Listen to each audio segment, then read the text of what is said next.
दोस्तों आज मैं आपको जनरल रियाजी की एक्सरसाइज नंबर 6.6 करवा रही हूँ। देखिए बख्श नंबर 6.6 भी हमारे पास निस्बत और रेशो वाला सवाल है। इसमें देखिए हमारे पास ये पहला सवाल है। इसमें हमें ये कह रहे हैं कि 3 आदमी हैं हमारे पास। 3 आदमियों के पास कुल रकम कितनी है? 630 रुपये। अगर हर एक 10 रुपये चंदा दे दे तो उनके बाकी रुपयों में 5:4:3 की निस्बत रह जाएगी। हर एक के पास कितनी रकम है? तो हम देखिए सबसे पहले तो हम यहाँ पे लिख लेंगे कि कुल रकम कितनी है। कुल रकम है 630 रुपये, लेकिन तीनों ने चंदा दे दिया है। ठीक है, कितना? 10-10 रुपये का। तो कुल चंदा दिया 10 जमा 10 जमा 10 कितने? 30 रुपये हो गए।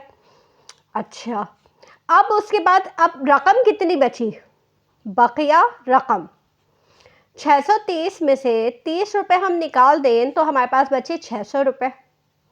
अब हम क्या करेंगे? अब इनकी निस्बत हमें दी जा रही है। इनकी निस्बत हमें क्या दी जा रही है? इनकी निस्बत 3, 4, 5 दी जा रही है। 3, 4, 5। तो हम इसका पहले निस्बती मजमुआ मालूम करेंगे। निस्बती मजमुआ 3 जमा 4 जमा 5, 5 4 9 और 3 12।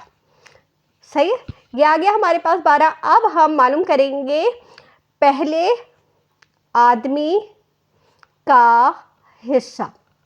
तो पहले आदमी का हिस्सा देखो, पहला आदमी क्या है? 3 है, उसकी 3/12 लिखा और कुल रकम कितनी है? 600। ये 600 लिख दिया। इसी तरह दूसरे आदमी का हिस्सा, इसमें भी आप लिखेंगे 4/12 ज़रब 600। उसके बाद तीसरे आदमी का हिस्सा, उसकी कितनी है? 5 है, तो 5/12 ज़रब 600। अब आप क्या करेंगे? इनको काट लेंगे। 12 से काटा, 12 पंजे 60, 50 आ गया। यहाँ पे भी 50 आ जाएगा और यहाँ भी 50 आ जाएगा। अब आपने क्या करना है? 50 से 3 को ज़रब देना है, तो 5 या 15, 150 हो गया। दूसरे आदमी का हिस्सा 5 चौक 20, 200 रुपये हो गया। और यहाँ पे 5 पंजे 25, 250 हो गया। लेकिन क्योंकि हमने इनके पैसों में से 10-10 रुपये निकाल दिए थे चंदे के, अगर हम वो यहाँ पे शामिल किए थे कि उसने जो है चंदा निकाल दिया 10-10 रुपये, तो असल में उन्हें कुल रकम मिली कितनी थी? इनके अमाउंट में हम 10 रुपये जमा कर लेते हैं, क्योंकि उन्होंने तो चंदा बाद में निकाला है ना। तो हम पहले उनको टोटल रकम कितनी मिली थी? 200 जमा 10 और 250 जमा 10। तो पहले का हिस्सा हो गया 160, दूसरे का हिस्सा हो गया 210 और तीसरे का हिस्सा हो गया 260। तो ये हमारा ये पहला सवाल मुकम्मल हो जाएगा। इसी तरह देखिए यहाँ पे कह रहे हैं कि अमजद, असगर और साद को कुल 126 रुपये मिले। अगर अमजद को 5 रुपये, असगर को 9 रुपये और साद को 10 रुपये मज़ीद मिल जाए तो उनके हिस्सों में 4, 5 और 6 की निस्बत हो जाती है। हर एक को क्या मिला? तो आप यहाँ पे पहले लिखेंगे कुल रकम। कुल रकम है 126 रुपये। अच्छा, तीनों को मज़ीद रकम मिली। कितनी मिली? 5 जमा 9 जमा 10। तो कितनी हो गई? 10 9 19 और 5 24। तो कुल रकम कितनी हो गई? कुल रकम 126 जमा 24 कर लिया आपने। तो 126 में जब आप 24 करेंगे जमा, तो 150 हो जाएगा। तो कुल रकम हो गई 150 रुपये। अब हम मालूम करेंगे जो निस्बत दी जा रही है। हम लिखेंगे निस्बत, और देखिए निस्बत हमें दी जा रही है ऊपर 4, 5, 6। हमने लिखा 4, 5, 6। फिर हम निस्बती मजमुआ मालूम करेंगे। 4 जमा 5 जमा 6, तो 6 4 10 5 15 आ गया। अब हम मालूम करेंगे कि इसका पहले है अमजद का हिस्सा, उसके बाद असगर का हिस्सा, उसके बाद साद का हिस्सा। हिस्सा लिखें या कुल रकम लिखें? कुल रकम लिख लें क्योंकि इसमें कुल रकम का कहा जा रहा है, तो आप वो लिख लीजिएगा। अच्छा, 4/15 और कुल रकम थी हमारे पास 150 रुपये। 5/15 ज़रब 150 और 6/15 ज़रब 150। देखिए 15 से 150 को काटा, 15 ढाई, यहाँ पे भी 15 ढाई और यहाँ भी 15 ढाई। अब 10 चौक 40 आ गया। 10 पंजे 50 आ गया और 10 6 60 आ गया। ये तो रकम मिली, इनको टोटल रकम मिली, लेकिन इनाम के बगैर जो मज़ीद उन्हें रकम मिली थी वो अगर हम हटा दें तो उनको कितने रेशो से मिली थी, तो हम लिखते हैं कि अमजद का हिस्सा। देखें अमजद को 40 मिले हैं ना, अमजद को देखें मज़ीद रकम 5 रुपये मिली थी, तो वो 5 रुपये हम इसमें से निकाल देंगे। तो 40 माइनस 5 बराबर है 35, यानी अमजद को कितने मिले थे 35। उसके बाद हमारे पास असगर का हिस्सा या कुल रकम, तो असगर को देखें 50 रुपये मिले हैं और उससे पहले उसे कितने मिले थे जो हमने शामिल किए हैं, तो देखें असगर को 9 रुपये मिले थे, तो हम इसमें से 9 रुपये निकाल दें तो असगर को मिले 41 रुपये। इसी तरह आखिर में हमारे पास है 7 का हिस्सा। अब 7 को मिले हैं 60 रुपये और मज़ीद कितने मिले थे, 7 को 10 रुपये मिले थे। देखें तो हम यहाँ पे माइनस कर देंगे 10, तो यहाँ पे 60 में से 10 गए, आपके पास आ गया 50 रुपये। तो ये तीनों का हिस्सा आ गया जो तीनों को कुल रकम उनके इनाम में से मिली थी। ये हमारा इसका आंसर हो गया। अब यहाँ भी देखेंगे यही कह रहे हैं कि मुनीर, बशीर और नज़ीर को 192 रुपये की मालियत के इनामात मिले। अगर मुनीर को 11 रुपये, बशीर को 15 रुपये और नज़ीर को 13 रुपये मालियत के मज़ीद इनामात मिलते तो उनके हिस्सों में 7, 6 और 8 की निस्बत होती। हर एक को कितनी कितनी मालियत के इनामात मिले। तो हम सबसे पहले लिख लेंगे कुल रकम। कुल रकम 192, ठीक है। कुल रकम किसकी है, ये इनामात की। अच्छा, मज़ीद रकम मिली 11 जमा 15 जमा 13, तो 5 3 8 और 1 9 और ये 3 39। तो कुल रकम कितनी हो गई, कुल रकम हो गई 192 जमा 39, तो हमारे पास हो गई 231 रुपये। अच्छा, अब ये हमें निस्बत दी जा रही है, तो निस्बत हमें दी जा रही है 7 6 8, 7 6 8 हो गई। अब हम इसका निस्बती मजमुआ मालूम करेंगे। निस्बती मजमुआ 7 जमा 6 जमा 8, तो हमारे पास यहाँ पे आ गया 21। अब हम सबसे पहले मुनीर का हिस्सा, उसके बाद बशीर का हिस्सा और उसके बाद नज़ीर का हिस्सा, ठीक है। अच्छा, मुनीर का हिस्सा हो गया हमारे पास 7/21 ज़रब 231। इसी तरह 6/21 ज़रब 231 और 8/21 ज़रब 231। अब हम देखते हैं 21 के पहाड़े में 231 आता है, तो हम करके देखते हैं। 21 एकम 21, 2 इधर दे दिया, 21 हो गया। 21 एकम 21 11 दफ़ा जाता है, तो हम यहाँ पे 11 लिख देंगे तीनों तरफ। 11 सत्ते 77 रुपये। बशीर का हिस्सा 11 6 66 रुपये और नज़ीर का हिस्सा 11 8 88 रुपये। अब क्योंकि जो मज़ीद रकम हमने इसमें शामिल कर ली थी उनके इनामात की, अगर हम वो निकाल दें तो हम लिखेंगे यहाँ पे मुनीर का हिस्सा, बशीर का हिस्सा और यहाँ लिखेंगे नज़ीर का हिस्सा। अब आप देखें, मुनीर को मिले हैं 77 रुपये, बशीर को मिले हैं 66 रुपये और नज़ीर को मिले हैं 88 रुपये। ये देखें 77 66 88। अच्छा, मुनीर, ये माइनस करना है हमें इनमें से रकमें, तो मुनीर को ऊपर कितने मिले हैं देखें। मुनीर को मिले हैं 11 15 और 13, तो हम यहाँ लिख देते हैं 11 15 13। अब हम इन्हें माइनस कर देते हैं। 77 में से 11 निकाले 66, 66 में से 15 निकाले 51 और 88 में से 13 निकाले हमने, तो हमारे पास बचे 75। तो ये हमारा इसका आंसर हो गया। ये इतने रुपए इनको मिले हैं, हमारा इसका जवाब हो गया। अब ये आप देखिए चौथा सवाल थोड़ा सा समझें आप।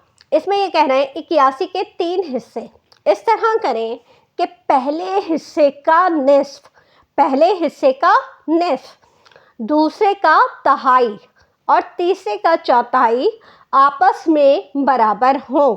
तो आप देखें, पहले का हिस्सा अब ये पहला है, ये पहला पूरा है, पहले का हिस्सा क्या हो, निस्फ हो, तो निस्फ हो गया आधा। फिर दूसरे का हिस्सा, अब दूसरे का हिस्सा क्या कह रहे हैं, दूसरे का हिस्सा तहाई हो, तो पहला पूरा हो गया और यहाँ पे तहाई यानी 1/3 हो, ठीक है। उसके बाद ये हमसे कह रहे हैं तीसरे का हिस्सा, तीसरे का हिस्सा क्या कह रहे हैं, 3/4 कह रहे हैं तीसरे का। तो हम तीसरे का हिस्सा कैसे करेंगे, यहाँ पे 1 सही 3/4, तीसरे का चौथाई 1/4, ये आ गया हमारे पास। अब हम देखें इनको, अगर हम क्रॉस मल्टीप्लाई करते हैं, 1 को 2 से ज़रब देते हैं, तो हमारे पास क्या हो जाएगा, 1 दूनी 2 हो जाएगा, यहाँ पे 3 एकम 3 हो जाएगा और यहाँ 4 एकम 4 हो जाएगा। अच्छा, कुल हिस्सा क्या है, 81 है। अब इनकी निस्बत ये आ गई, तो हम यहाँ पे इसको कैसे करेंगे, हम लिखेंगे निस्बत बराबर है, ऊपर जो हमारे पास आंसर आए हैं 2:3:4। अब हम निस्बती मजमुआ मालूम कर लेंगे इनका। निस्बती मजमुआ हुआ हमारे पास 2 + 3 + 4, ये हो गया 9। अब हम मालूम करेंगे पहले का हिस्सा, दूसरे का हिस्सा और फिर तीसरे का हिस्सा। अब आप देखें यहाँ पे पहले का हिस्सा क्या है, 2/9 ज़रब 81, 3/9 ज़रब 81 और 4/9 ज़रब 81। तो आप देखें 9 से 81 कटा 9 दफ़ा, 9 × 81, ठीक है। 9 दूनी 18, 9 तियाँ 27, 9 चौक 36, ये तीनों का हिस्सा आ गया, ये हमारे पास इसका आंसर आ गया। अब आप 5वां सवाल देखें, इसमें कह रहे हैं अमीन, नसरीन और यामीन में 195 रुपये सा तकसीम करें कि अमीन के हिस्से का 2 चंद, नसरीन के हिस्से का सहचंद और यामीन के हिस्से का 3/4 सब बराबर हों।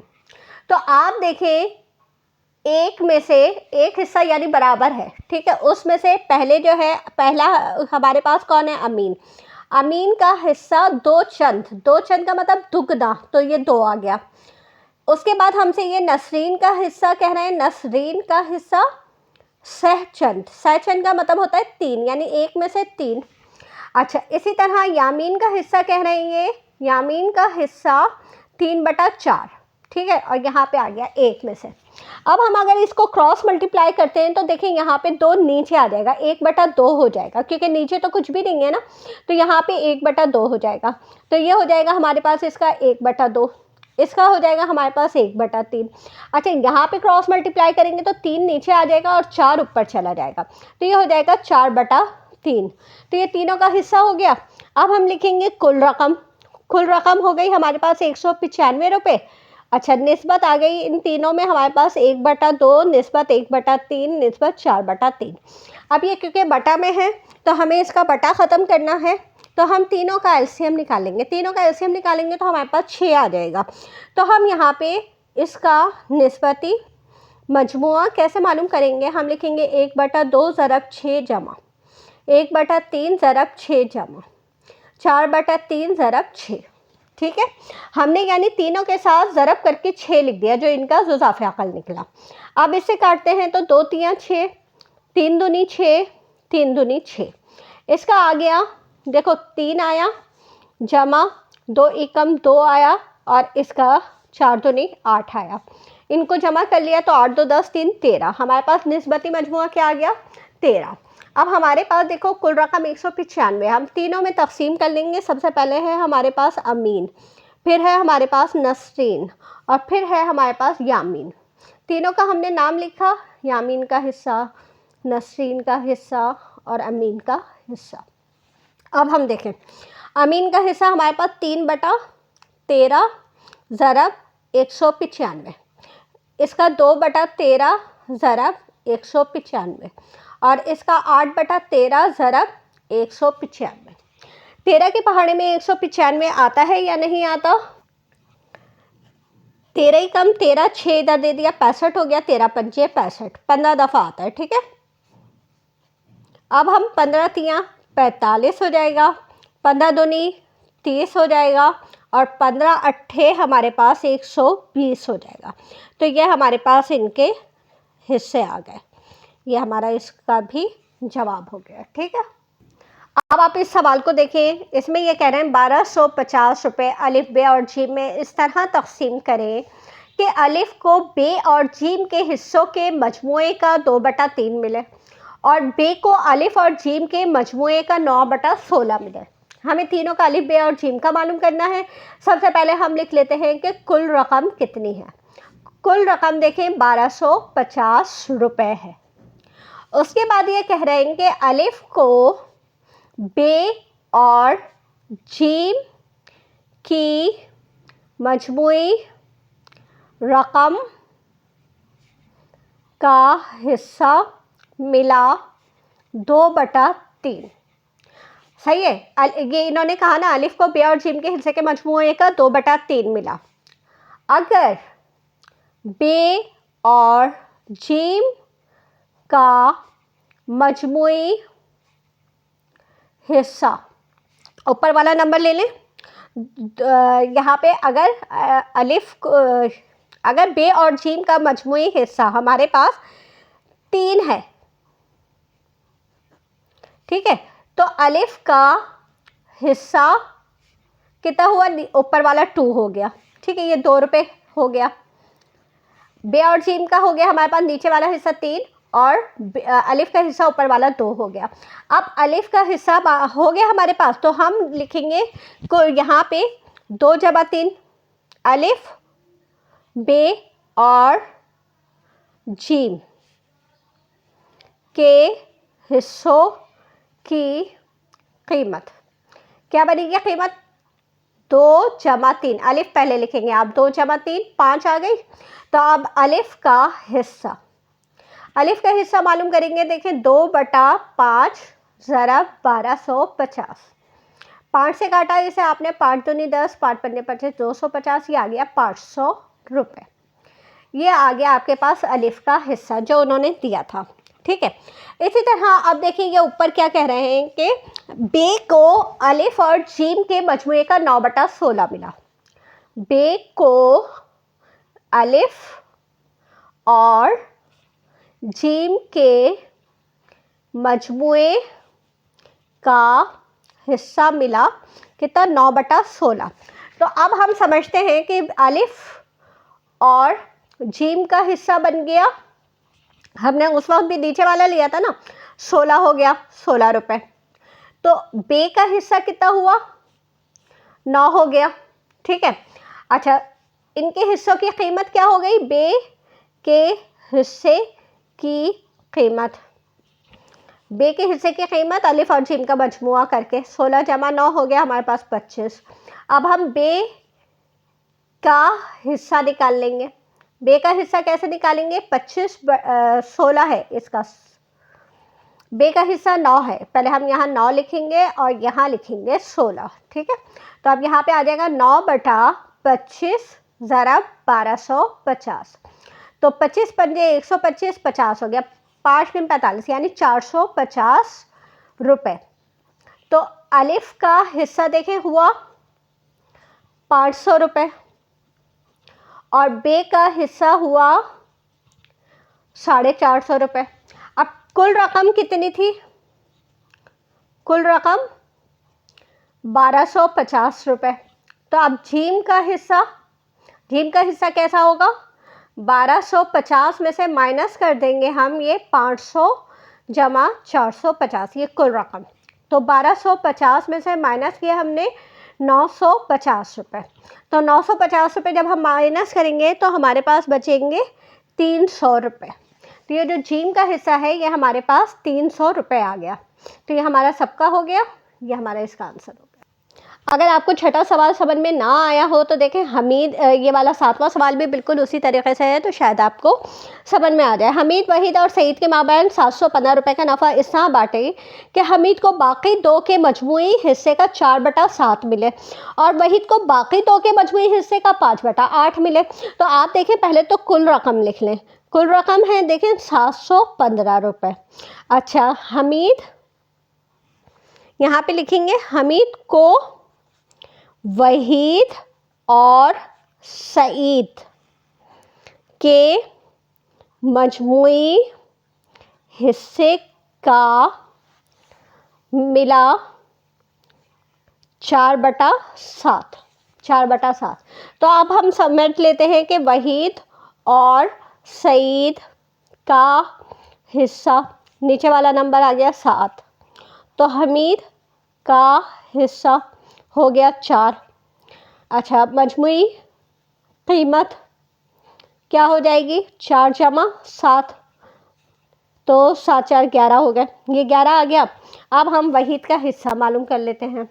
वहीद का हिस्सा देखें 715 है ना कुल रकम, आपने लिखा 4/11 ज़रब 715, तो 11 6 66, 66 में से हमने माइनस किया तो 5 हो गया, तो 11 6 5 65 आ गया। ठीक है, और 65 चौक क्या होता है, 4 पंजे 20, 0 हासिल 2, 6 चौक 24, 25 26, तो 240 रुपये ये आ गया हमारे पास वहीद का हिस्सा।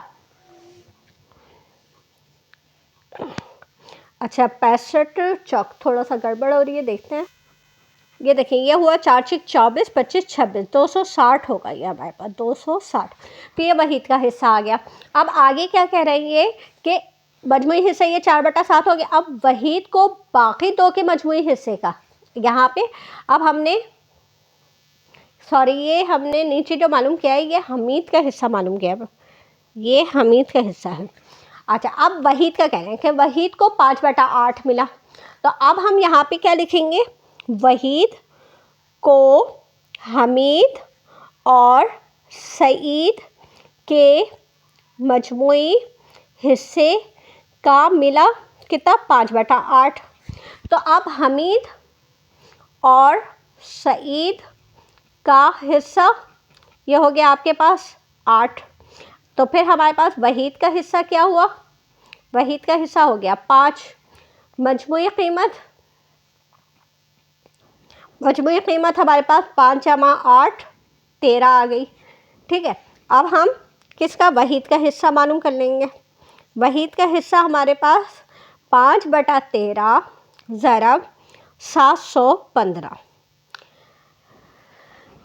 तो हमारे पास यहाँ पे आ जाएगा 13 से हम काटेंगे, 13 पंजे 65 और यहाँ पे 6 आ गया, तो 13 पंजे 65, 55 आ गया।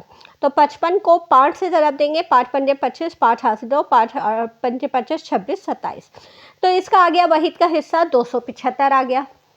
अब हमें किसका मालूम करना है, हमारे पास देखें यहाँ पे हो गया हमारे पास हमीद का हिस्सा। हमीद का हिस्सा हमारे पास आया था 260, वहीद का हिस्सा आया है हमारे पास 275।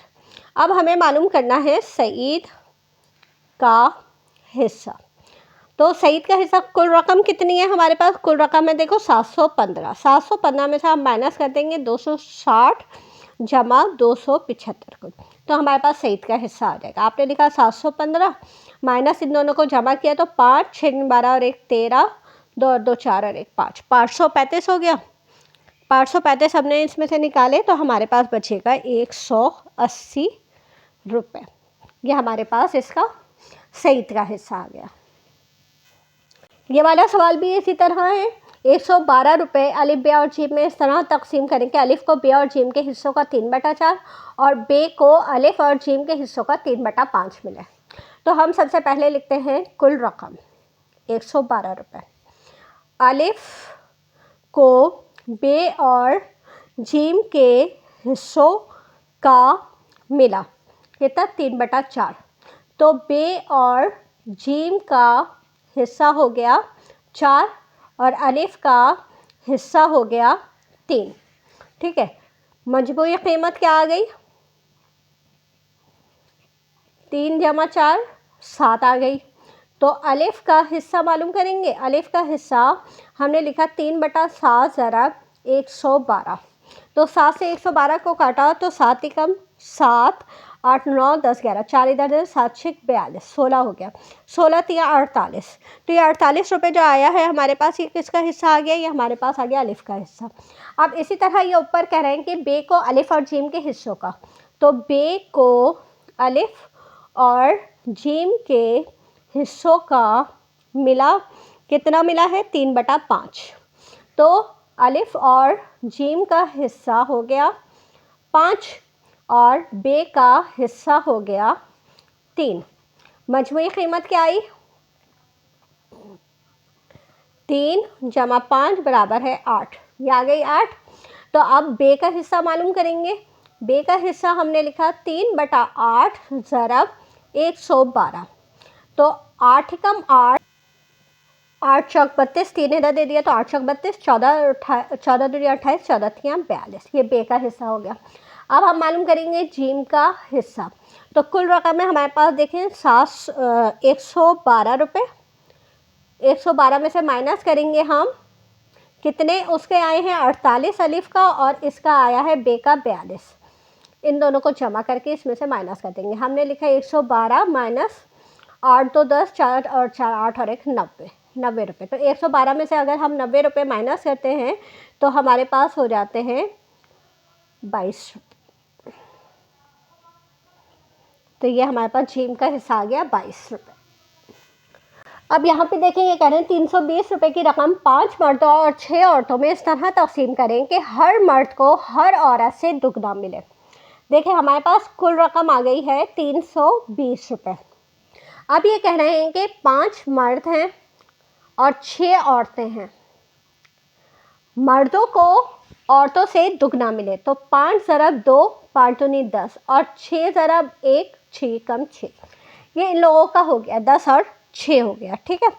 अच्छा अब इनकी निस्बत कर लें या निस्बती मजमुआ कर लें। निस्बत हमारे पास आ गई 10 और 6 आ गई, यानी 16 आ गया। सॉरी, यहाँ पे निस्बती मजमुआ करेंगे हम, जब आएगा 10 जमा 6 बराबर है 16। ये आ गया। अब हम मालूम करेंगे, देखो 16 आने के बाद कि हमारे पास हर मर्द का हिस्सा। अब यहाँ पे देखो एक मर्द है उसको दुगना हिस्सा मिला है। 5 मर्द है हमारे पास, तो यहाँ पे एक मर्द होगा तो उसका 2 होगा, दुगना होगा ना, तो 2/16। 2/16 ज़रब 320। 16 दूनी 32, 2 दूनी 4, यानी हर मर्द को 40 रुपये मिले। इसी तरह हर औरत का हिस्सा, तो 1/16 आएगा। 16 से काटा 16 दूनी 32, 20 एकम 20। तो हर औरत का हिस्सा कितना हुआ देखो 20 रुपये हुआ। तो अब यानी पे एक औरत को 20 रुपये और एक औरत को 40 रुपये मिले हैं। 5 मर्द हैं तो 5 चौक 20, 200 रुपये बने, और 6 औरतें हैं तो 6 दूनी 12, 120 रुपये बने। इस तरह से ये टोटल तकसीम हो जाएगी। अब देखिए हमारे पास 10वां सवाल है। ये कहना है कि अलिफ और जीम में 26 रुपये 50 पैसे इस तरह तकसीम करें कि बे को अलिफ के हिस्से का 5/6 और जीम को बे के हिस्से का दुगना मिले। ठीक है। तो अलिफ, बे और जीम में हमें कुल रकम तकसीम करनी है। फ़र्ज़ करें, क्योंकि ये कह रहे हैं कि बे को अलिफ के हिस्से का 5/6 मिलेगा और जीम को बे के हिस्से का दुगना मिलेगा। ठीक है। तो हमने फ़र्ज़ कर लिया कि बे का हिस्सा जो है वो 1 रुपया है, और क्योंकि जीम का हिस्सा जीम को कह रहे हैं कि ये दुगना मिले तो वो उसके 2 रुपये हो गए। ठीक है। नीज़ हमें ये पता है ऊपर कि बे को अलिफ के हिस्से का 5/6 मिलता है। ठीक है। यानी अगर अलिफ को मिलते हैं, ये हमने लिया ना 6 रुपये, 6 रुपये, तो बे को मिलते हैं 5 रुपये। ये हम पीछे कर चुके हैं इस सवाल में। तो अब कुल कीमत या कुल मजमुआ हमारे पास आया 5 जमा 6, 11 आ गया। हम बे का हिस्सा निकालते हैं।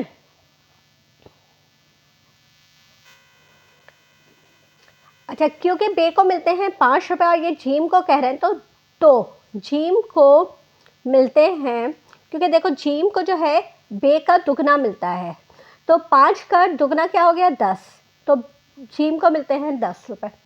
अब हम इसका निस्बत लिख लेते हैं। इसकी निस्बत क्या बनी 6:5:10। फिर हम निस्बती मजमुआ मालूम कर लेते हैं। निस्बती मजमुआ 6 जमा 5 जमा 10, और 6 5 11 और 10 हो गए 21।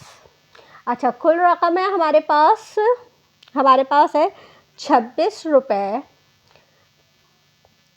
50 पैसे, यानी 26 रुपये और ये आधा। अब इसका होल ख़त्म कर देंगे। 26 दूनी 54, 54 में 1 जमा किया 55, 55 बटा 2, ये हमारे पास इसकी आ गई। अच्छा याद है कि मैंने सवाल में 26 रुपये 50 पैसे लिखा है ना, यहाँ 25 पैसे है, इसकी वजह से गड़बड़ हो रही थी। तो 25 पैसे होगा तो 1/4 हो जाएगा। अब 26 चौक क्या होता है, 4 6 24, 4 हाथ से 2, 4 दूनी 8, 9 10, 104 होता है। 104 में 1 जमा किया तो हमारे पास हो गया 105, 105/2 आ गया। ठीक है, कुल रकम हमारे पास 105/2 आ गई। अब हम इसे तकसीम कैसे करेंगे, 105/4 आ गई। ठीक है, अलिफ का हिस्सा, बे का हिस्सा और जीम का हिस्सा, ये हमने लिखा। अब यहाँ पे देखें, अलिफ की जो है वो 6 है, इसकी 5 है और इसकी 10 है, और टोटल क्या आया है यहाँ पे हमारे पास 21 आया। नीचे लिखा आपने 21, नीचे लिखा 21, ज़रब ज़रब ज़रब, क्या आ गया आपके पास 105/4, 105/4, 105/4। देखें, आपको कैलकुलेटर अलाउ होता है, इसलिए इतनी परेशानी वाली बात है नहीं कि आप जो है यहाँ पे कैलकुलेटर यूज़ कर सकते हैं। आप चाहें तो मैं आपको ऐसे ही करके दिखा सकती हूँ। 3 सतह 21, 3 तिया 9, 3 पंजे 15, फिर 7 से कट गया ये 7 पंजे 35, यानी टोटल कट के हमारे पास यहाँ पे 5 आया। अब हम देखते हैं, यहाँ 6/4 है, तो 2 दूनी 4, 2 तिया 6, आपके पास इसका जवाब 5 तिया 15, 15/2 आ गया। इधर हम नहीं कट रहा तो यहाँ पे हमारे पास 25/4 आ गया, और यहाँ पे भी हमारे पास 2 से कट रहा है, 2 दूनी 4, 2 पंजे 10, तो 25/2। अब ये जो 25/2 या 15/2 है, तो इसको हम तकसीम कर लेंगे, तो आएगा आपके पास 2 सत्ते 14, 1/2 आएगा यहाँ पे। 4 6 24, 1/4 आ जाएगा, और यहाँ पे 2 एकम 2, 2 दूनी 4, 1/2 आ जाएगा। अब तो अलिफ का हिस्सा देखें बनेगा, अलिफ का हिस्सा 7 रुपये, और ये हाफ है ना तो 50 पैसे होगा। इसी तरह बे का हिस्सा बनेगा 6 रुपये 25 पैसे, और इसी तरह जीम का हिस्सा बनेगा 12 रुपये और ये 50 पैसे। ये हमारे पास इसका जवाब आ जाएगा। क्वेश्चन नंबर 11 में क्या कह रहे हैं कि 4 लड़कों, 5 मर्दों और 8 औरतों में 670 रुपये इस तरह तकसीम हुए। एक मर्द को 2.5 रुपये मिले, लड़के को 1 रुपये 25 पैसे मिले और औरत को 2 रुपये मिले। हर एक लड़के, मर्द और औरत को अलहदा अलहदा क्या मिला। सही है, तो इसमें सबसे पहले आप एक मर्द का हिस्सा मालूम करेंगे। एक मर्द का हिस्सा आपका 2.5 रुपये है, 2.5 रुपये का मतलब है 2 सही 1/2, इसके होल ख़त्म की 2 दूनी 4, 1 5, 5/2, ये एक मर्द का हिस्सा आ गया। लेकिन मर्द टोटल कितने हैं, 5 मर्दों का हिस्सा बराबर है, उस 2.5 रुपये से ज़रब कर देंगे 5 को, तो उस 2.5 रुपये से आपने ज़रब किया 5 को, तो 12 रुपये 50 पैसे ये आ गया। अब 5 मर्दों का हिस्सा।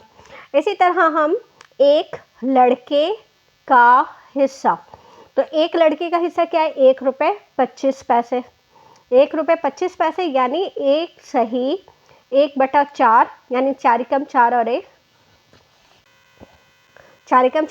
5/4 आ गया। ये एक लड़के का हिस्सा आ गया। और लड़के कितने हैं हमारे पास, हमारे पास है यहाँ पे 4 लड़कों का हिस्सा। तो 1 रुपये 25 पैसे को आप ज़रब दे देंगे 4 से, तो 4 से जब आप 1 रुपये 25 पैसे को ज़रब देंगे तो 5 रुपये आता है। इसी तरह एक औरत का हिस्सा, एक औरत का हिस्सा है 2 रुपये, तो इसमें तो आपको कुछ हल करने की ज़रूरत नहीं है। अच्छा, औरतें कितनी हैं, 8 औरतों का हिस्सा, 2 ज़रब 8 बराबर है 16 रुपये। अब हम क्या करेंगे, कुल कीमत मालूम करेंगे, कुल कीमत या कुल मजमुआ। तो अब आप देखें कौन कौन सी रकम। अच्छा दोस्तों, ये वीडियो ऑफ रह गई थी, तो ये मैं रिकॉर्ड नहीं कर सकी और मैं वैसे ही सॉल्व कर लिया, तो अब मैं आपको वैसे ही समझा देती हूँ। लेकिन कुल कीमत हम कैसे करेंगे, हमारे पास हमने जो निकाला है मर्दों का हिस्सा क्या निकाला है, हमने 12 रुपये 50 पैसे निकाला है। तो 12 रुपये 50 पैसे का मतलब है 12 से ही 1/2, इसको हमने किया 12 दूनी 24 और 1 25, 25/2 आ गया, ये मर्दों का हिस्सा आ गया। इसी तरह लड़कों का हिस्सा हमने क्या निकाला था, लड़कों का हिस्सा हमने 5 रुपये निकाला था और औरतों का हिस्सा हमने 16 रुपये निकाला था। तो हमने यहाँ लिख दिया 5 रुपये और यहाँ लिख दिया 16 रुपये। अब हमें इन सबको जमा करना है। हमने इसका जुज़ाफ़े अक़ल निकाला, तो क्योंकि नीचे सिर्फ 2 है तो 2 ही जुज़ाफ़े अक़ल निकल जाएगा। 2 पंजे 10 हो जाएगा, 2 को 16 तक पढ़ेंगे 32 आ जाएगा, और 2 से 2 यहाँ पे कट जाएगा तो खाली 25 आ जाएगा। इन सबको जमा किया हमने तो 67/2 आ गया। अब हमारे पास हर मर्द का हिस्सा, देखिए हर मर्द का हिस्सा हमारे पास क्या आया है, 5 मर्द हैं, ठीक है, और उनका 2 हिस्सा आया है, 5/2 डिवाइडेड बाय 67/2। ये 5/2 हम देखें, सबसे पहले एक मर्द का हिस्सा हमने क्या निकाला था, 5/2 निकाला था, वो 5/2 लिखेंगे। फिर उसके बाद इसी तरह हर औरत का हिस्सा, तो यहाँ पे देखें एक औरत का हिस्सा हमने क्या निकाला था, 2 रुपये, तो हम यहाँ पे लिखेंगे 2 और फिर उसको हम यहाँ पे तकसीम कर देंगे 67/2। और इसी तरह हर लड़के का हिस्सा, तो हमने एक लड़के का हिस्सा क्या निकाला था, देखें 5/4 निकाला था, तो हम यहाँ भी 5/4 डिवाइडेड बाय 67/2 लिख देंगे। अब क्या करेंगे, जो तकसीम का निशान है इसको हम ज़रब में तब्दील कर देंगे और नीचे की रकम ऊपर, ऊपर की रकम नीचे आ जाएगी, तो 2/67 हो जाएगा। 2 से 2 कट गया तो 5/67 आ गया। यहाँ पे 2 से 4 को काटा तो 2 दूनी 4 हो गया, तो 5/67 को 2 से ज़रब दिया तो 134 हो गया, और 2 दूनी 4, 4/67 आ गया। अब जब हम मालूम करेंगे हिस्सा, हर मर्द का हिस्सा, तो हम ये लेंगे, मर्द का हिस्सा कितना है, 5/67 है, कितने में से, 670 में से मिलेगा, तो 670 से हम इसको तकसीम कर देंगे तो हमारे पास ये 50 आ जाएगा। 67 से 670 को काटा 10 आया, 10 पंजे 50। इसी तरह हर लड़के का हिस्सा मालूम कर लेंगे और इसी तरह हर औरत का हिस्सा मालूम कर लेंगे। वाले एक दफ्तर में 3 चपरासी, 7 क्लर्क और 2 अफसर हैं। अगर एक चपरासी को 1 रुपया मिले, 2 क्लर्क को 2 रुपये मिले, 1 क्लर्क को 2 रुपये मिले और अफसर को 4 रुपये मिलते हैं, तो कुल 12,500 में से हर एक की माहाना तनख्वाह क्या है। कुल रकम है हमारे पास, देखो 12,500 रुपये, ठीक है। एक चपरासी को क्या मिल रहा है, 1 रुपया, और चपरासी कितने हैं, 3 चपरासी हैं, तो 3 चपरासियों को क्या मिला, 1 ज़रब 3, 3 रुपये, ये हो गया। इसी तरह एक क्लर्क को क्या मिल रहा है, 2 रुपये, और क्लर्क कितने हैं हमारे पास, 7, तो 7 क्लर्क को मिलेगा 7 ज़रब 2, 7 दूनी 14। इसी तरह एक अफसर को मिल रहे हैं 4 रुपये, और अफसर कितने हैं, 2 अफसर, तो 4 ज़रब 2, 4 दूनी 8 हो गए, ये 8 रुपये हो गए। अच्छा, बस तनख्वाहों का हिस्सा, कुल तनख्वाह का हिस्सा, देखें 3 जमा 14 जमा 8, ये जो आए हैं ना, 3 जमा 14 जमा 8, ये हो गया हमारे पास 25 रुपये। अब देखें चपरासी का हिस्सा, चपरासी कितने हैं, ठीक है, एक चपरासी का हिस्सा तो 1/25 हो गया। एक क्लर्क का हिस्सा, यहाँ पे क्लर्क को कितने मिल रहे थे, 2 रुपये 25 पैसे, और अफसर का हिस्सा 4 रुपये मिल रहे थे, तो 4/25 आ गया, ये आ गया हमारे पास। अब हम चपरासी की तनख्वाह निकालेंगे, ठीक है, एक चपरासी की तनख्वाह, देखिए कुल पहला हिस्सा है 1/25 ज़रब 12,500, तो 25 से काटा, 25 पंजे 125, ये आ गया 500, तो चपरासी की हो गई तनख्वाह 500 रुपये। इसी तरह हम क्लर्क का हिस्सा निकालेंगे या क्लर्क की तनख्वाह निकालेंगे, तो हमारे पास देखो क्लर्क की तनख्वाह है 2/25 ज़रब 500, 12,500, 25 से काटा 500 आया, 500 दूनी 1000 आ गया। अच्छा, और इसी तरह एक अफसर की तनख्वाह, एक अफसर की तनख्वाह हमारे पास 4/25 बन रहा है, इसका हिस्सा 12,500 काटा हमने 500 आ गया, 500 से 5 रुपये 2000 रुपये। तो ये हमारे पास तीनों का हिसाब किताब आ गया कि तीनों हमारे पास एक चपरासी की तनख्वाह 500 और ये हमारे पास। तो ये हमारी एक्सरसाइज मुकम्मल हो गई है। मेरे चैनल को सब्सक्राइब कर लीजिए ताकि मेरी हर नई आने वाली वीडियो आपको मिलती रहे। इजाज़त दीजिए, अल्लाह हाफ़िज़।